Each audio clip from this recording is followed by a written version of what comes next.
G'day, so I've started my new Lego project and it's going to be the Concorde. So we'll see how it goes and I'll just take you through. So they have, this comes out of the box, and you have another box with another tape in it.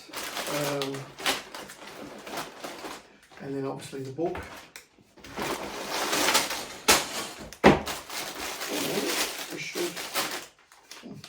We've got 19 packets of blocks to do. So I'll get those blocks sorted out and okay, so there's 21 packets and we're starting from number 1 now, and then that little brown packet was the front windscreen. So now I just need to undo the packet. Okay, so I've done the book and we're looking at 289 pages and 548 steps to complete the Concorde. So I've got my little packages here where I start to put the stuff up. I'm going to build it. So there's 2,083 pieces, so it's not that big.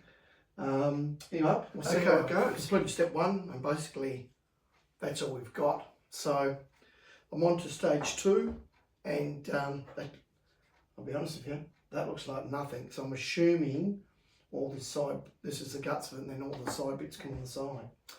Okay, we'll complete stage 2. I'm up to number 3. So number 2, just looks like a block, and there is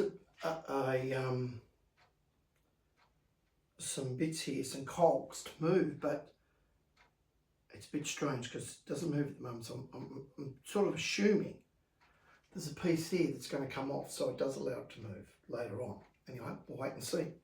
On to number 3, so we'll see what it looks like, and we're up to number 4. So this is number 3. I'm assuming, because you can see these, I don't know if you can see them, but they're moving.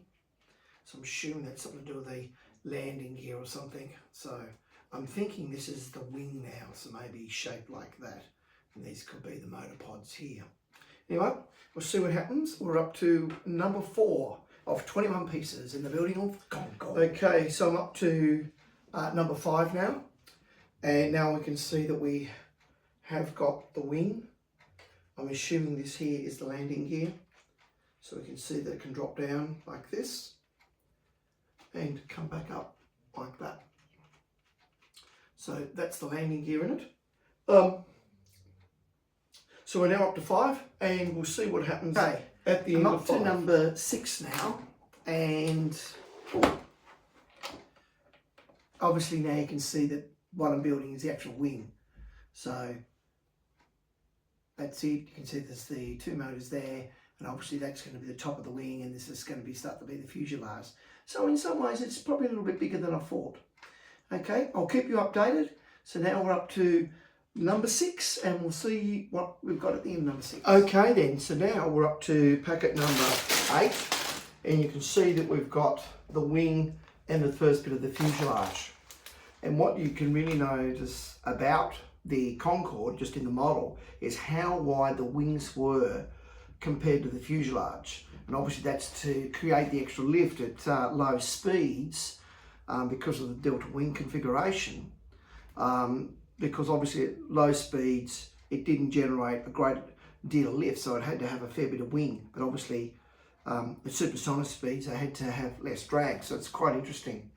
And I think that I'm going to include some interesting facts about the Concorde, because it was obviously done before we had 3D render design. So this is all done in wind tunnels that would have taken forever, and that's obviously why it went way over budget. Okay, so I'll build number 8, and okay, I've completed 8 now, so I'm just getting a little bit more wing on there. There's a bit more of a section here. I think that's got to do with the landing gear, or maybe the nose droop that you can adjust. So I'm thinking that you'll be able to turn something and it will put down the wheels and droop the nose at the same time.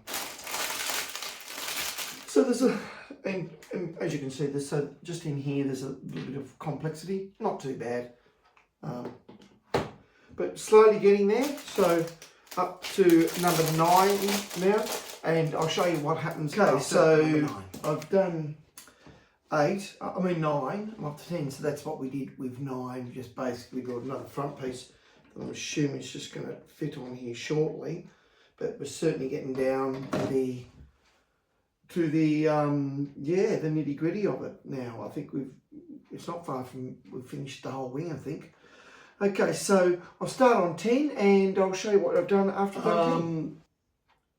So we've finished number 10 and we're up to number 11. So you can see now that we've got the front bit here. I'm assuming the front bit here is going to go on to this piece here very, very shortly to give you a bit of an idea of the size.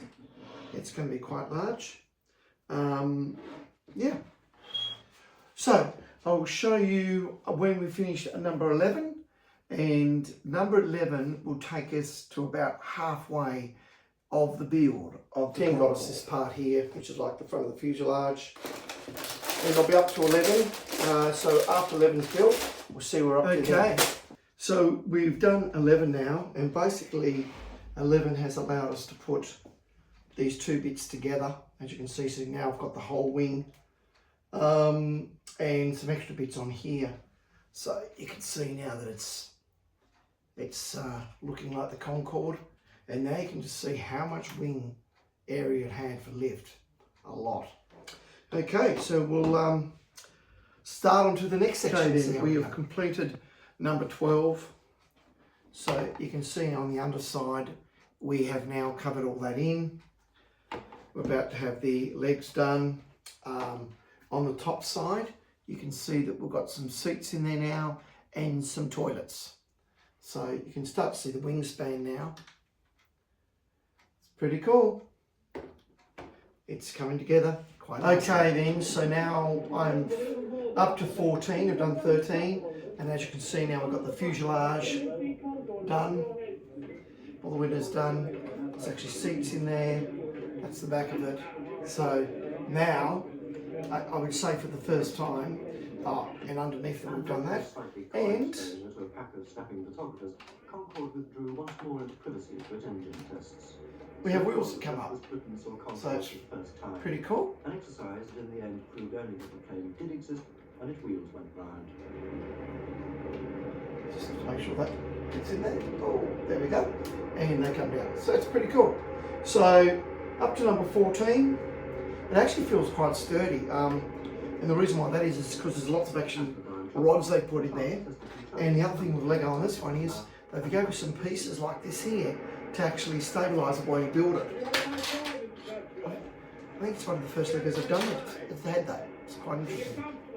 No worries. I'll show you after I completed number 14. Okay, so we're up to number 15 now. So number 14 is we've got the first motor.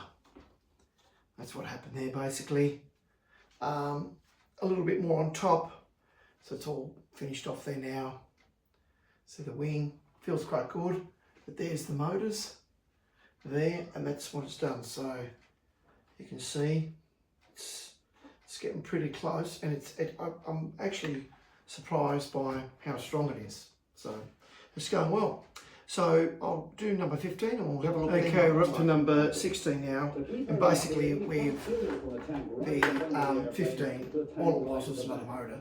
So now we have the 4 engines hanging out the back of it. So that's really it, that's all we did there. So now we're up to number 16 and I'll show you what. Okay then, so we're up to number 17 now. We're just doing the nose, that's what happened under 16. So we're just doing the nose. And after we complete number 17, we'll see what we're up to. Okay, so up to 18 now. So 17 has given us the nose. So you can see it now. It also has the droop nose affixed. It really does only have the one setting. And on the real Concorde, you have the 2 settings. One for taking off and the other one for landing. So for taking off, it would droop down one little bit like this, and then for landing it drooped further, because obviously the high angle of attack that I had to have for landing, because the wind you can't see it on this model because obviously the wings used to be sloped down like this on the end to cause a vortex on either side. So it had a high angle of attack coming into land, in creating wind on the side rather than going over the wing. So that was the only way they could see out the front, hence the droop nose. So it's pretty cool. So anyway, I'm on to 18. We'll see what 18 brings on. There doesn't seem to be a lot left, just the tail really. So I don't know why I've got 4 packets, but anyway, we'll see what happens. Okay, so we're up to 19 now. Basically we've done this. I'm not 100% sure what that is actually yet. It does have a moving part in it. So I'm thinking it's probably going to be the tail end of the Concorde. I'd say that's where it's going to go. And you'll turn this to drop the wheels down. Okay, so 19. We'll finish 19 and so we're up to number 20. And now you can see that it's, well, you probably can't see, but it's on its wheels. So it looks, there's a lot of wheels for it to run on, to land on, is there? But now you can sort of see the length of it. That's pretty cool. And now the back tail section, how that's done. And what you can do now is, if I turn the back tail section,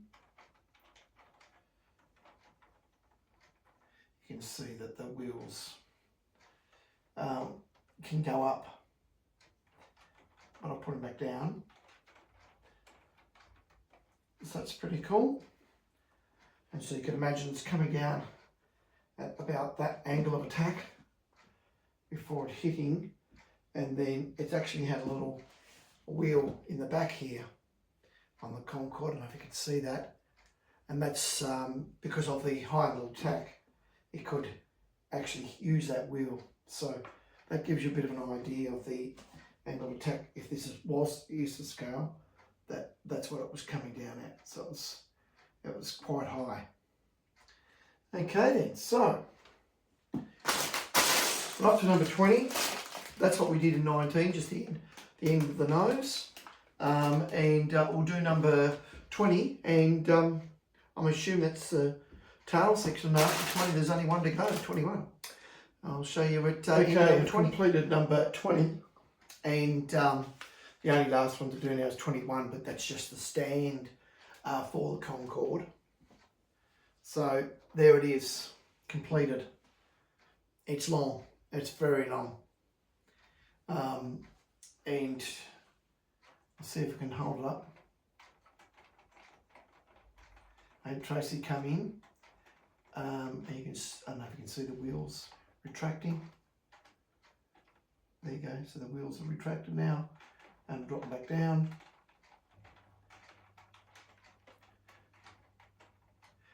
Tracy come in and played with the Concorde and broke the front wheel that had to be repaired.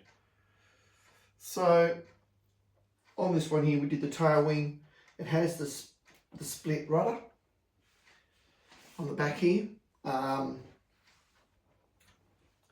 The Concorde used to use, because you used to use the rudder at low speeds, at supersonic speed, it would only use the bottom rudder. So the ailerons are here now, they were put on, so basically it's completed. It looks pretty cool. You know, it's amazing that even to this day, with all the technology, we still haven't got a supersonic plane speeding at twice the speed of sound. We went to the moon 50 years ago. We haven't been there since. And we used to have a supersonic plane, I think it was back in 1969 when it first happened. And we haven't made a supersonic plane ever since. We've got smaller phones and stuff like that, but we can't build really, really cool things like this. Well, not yet anyway.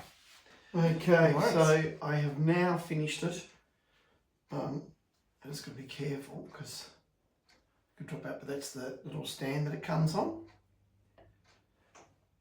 And that's what it looks like. So there it is, the completed Concorde. First flew in 1969, I think the last flight was 2003. Still the only supersonic jet to fly, well, commercial supersonic jet, obviously there's military ones. But yeah, so hopefully I look forward to the day in the next few years that maybe we will see another supersonic jet and maybe get to fly in it. Anyway, I hope you've enjoyed watching. Catch you later.